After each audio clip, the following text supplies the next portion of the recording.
Resident Evil Requiem looks acceptable on the Nintendo Switch 2, and naturally, fans are celebrating.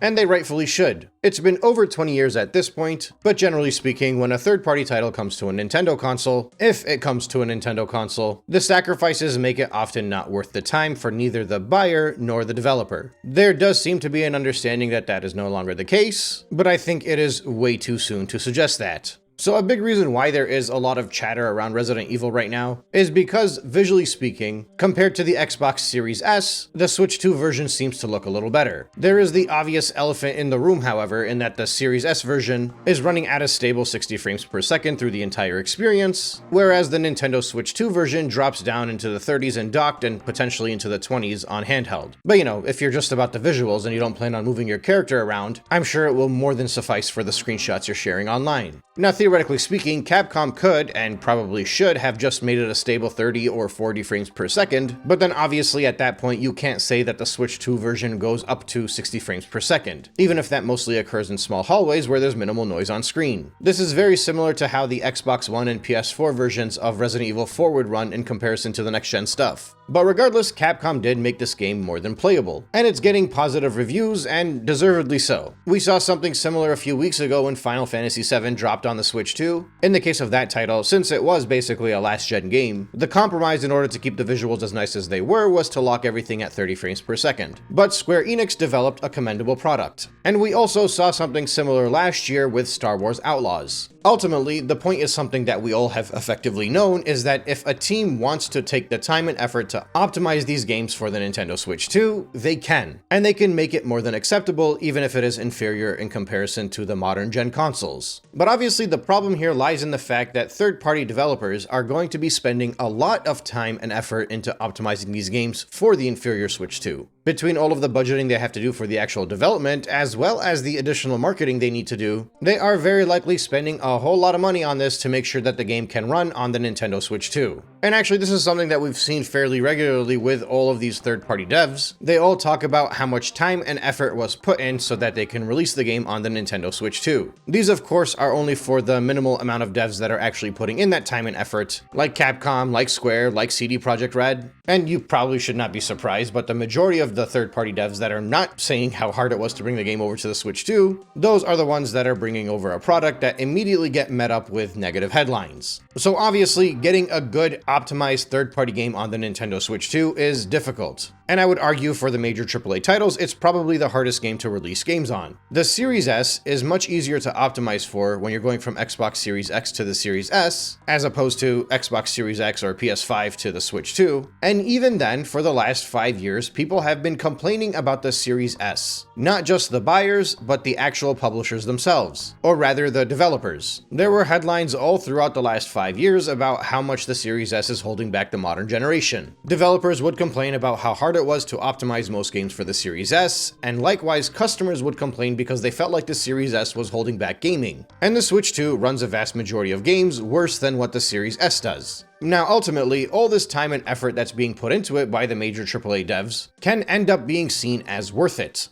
And obviously, it all depends on how many people actually buy these games. But this is not really that new of a concept. We saw all throughout the previous Nintendo generations. Early on in the console's lifecycle, there would always be a few developers that would spend their time and effort in order to get a game optimized for the Nintendo console, but those major AAA developers would quickly realize that it is not worth the cost that's put in. I think the reason so many people are excited now that the Switch is doing it is because we are so far removed from how long the Switch 1 generation lasted that I'm guessing most people completely forgot about this. And beyond that, the leap from the Wii U to the Switch was minimal. So the Switch 1 versus the base PS4 already felt like it was more than a generation behind, and that's only been amplified in the last 5 years after the PS5 and Series X came out. So I see people shocked and celebrating about Resident Evil 9 making it onto the Switch 2, and I think back to the first year of the Wii U's life where we had Assassin's Creed 3, Batman Arkham City, Call of Duty Black Ops 2, Darksiders 2, FIFA 13, Madden 13, Mass Effect 3, NBA 2K13, Ninja Gaiden 3.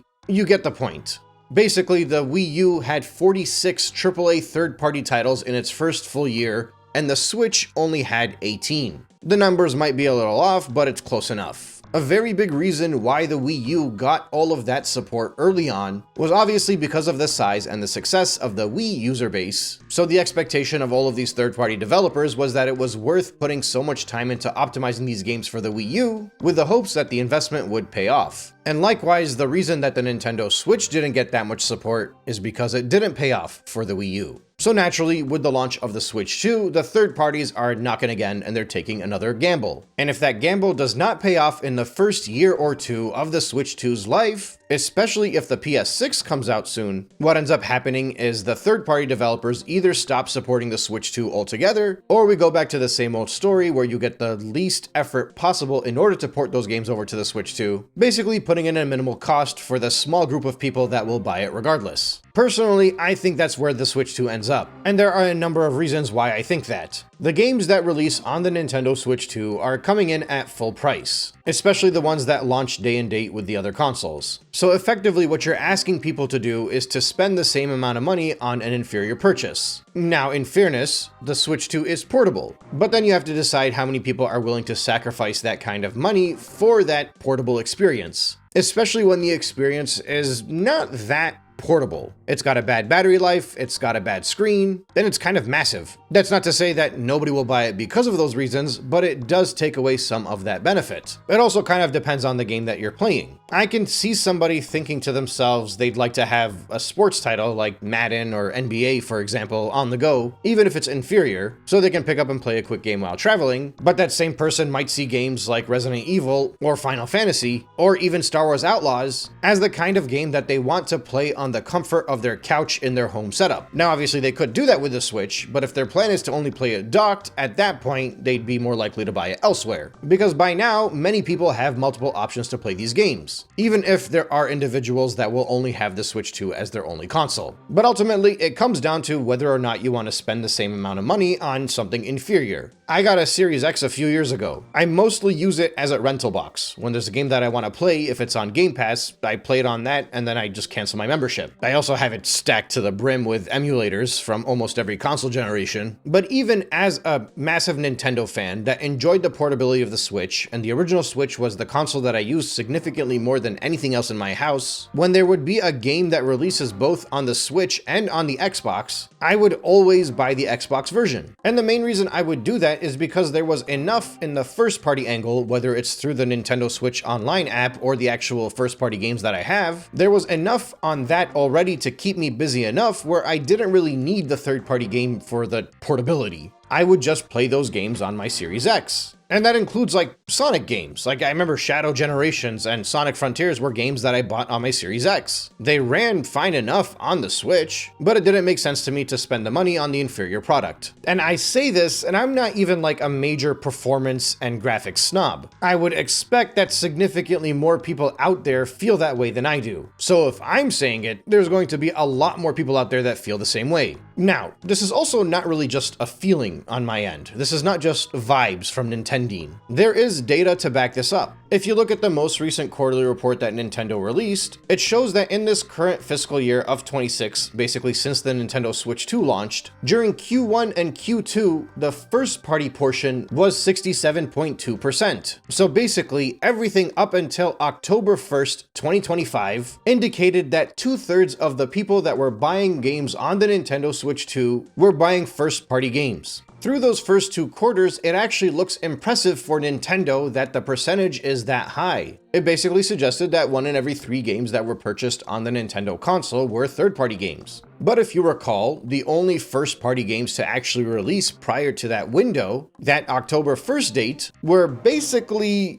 Mario Kart World and Donkey Kong Bonanza. During that same time frame, that's when Outlaws was being pushed, that's when Madden was topping eShop charts, that's when so many different third-party games were being suggested that they were doing great because of how well they did on Amazon charts. And even then, with the only brand new games that were releasing at the time being Mario Kart World and Donkey Kong Bonanza, the best the percentage could get to was 1 in every 3 games being third-party. As soon as we hit October, and then we got the Galaxy games and the Pokemon games and Metroid and all of those other titles, you can see how quickly that jumped up to 82%. quickly goes down to roughly 1 in every 3 to just below 1 in every 5. And I do want to highlight that because not too long ago, the same way people right now are talking about Resident Evil and how that's going to be a game changer for the Switch 2, those same discussions were happening last year with other major titles that released, such as Star Wars Outlaws. Now, in fairness, these are just percentages. It's entirely possible for a third party to flourish on the Switch 2 console, even if it's not selling as much as first-party games. But the problem with that is we know that software sales are actually down. The Switch 2 has sold 38 million units through the end of its first holiday season. Almost 18 million of that alone was included with Mario Kart and Pokemon, 2 games that were bundled, more so with the case in Mario Kart obviously. And if you subtract those first-party games alone, just Mario Kart, Pokemon,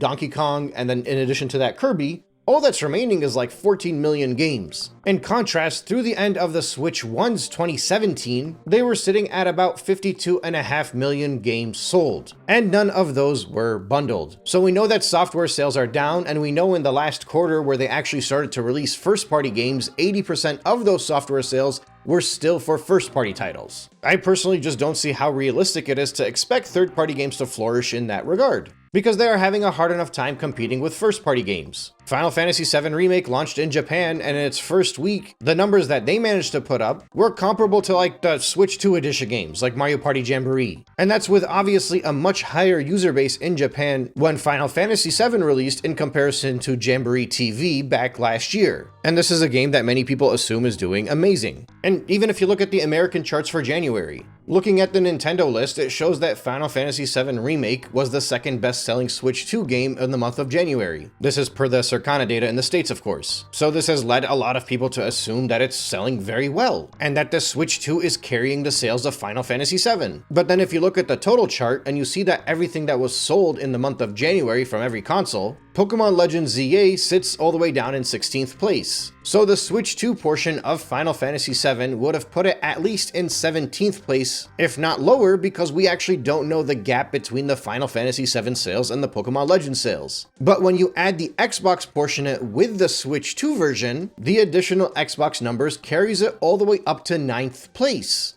So this could mean that Xbox is carrying the sales, or it could mean that they're split exactly half-half. And when you add the two of them together, suddenly it surpasses not only Pokemon Legends ZA, but all of those other games in front of it. But it's inconclusive data. On the Xbox store, it shows that Final Fantasy VII Remake ranked in 7th place. But look at the games that are ahead of it. NBA, Madden, Minecraft, Battlefield, EA Sports FC, Call of Duty Black Ops 7. Every single one of those games that rank ahead of it were amongst the best-selling games of the month. So obviously it's going to rank significantly lower because those games are obviously not being purchased on the Nintendo console. Some of them are not even for sale on there. But what's also interesting is if you look at the Xbox rankings, Final Fantasy VII on there managed to outsell Red Dead Redemption, and obviously it also managed to outsell GTA 5, which didn't even make the top 10 chart for Xbox in this specific month.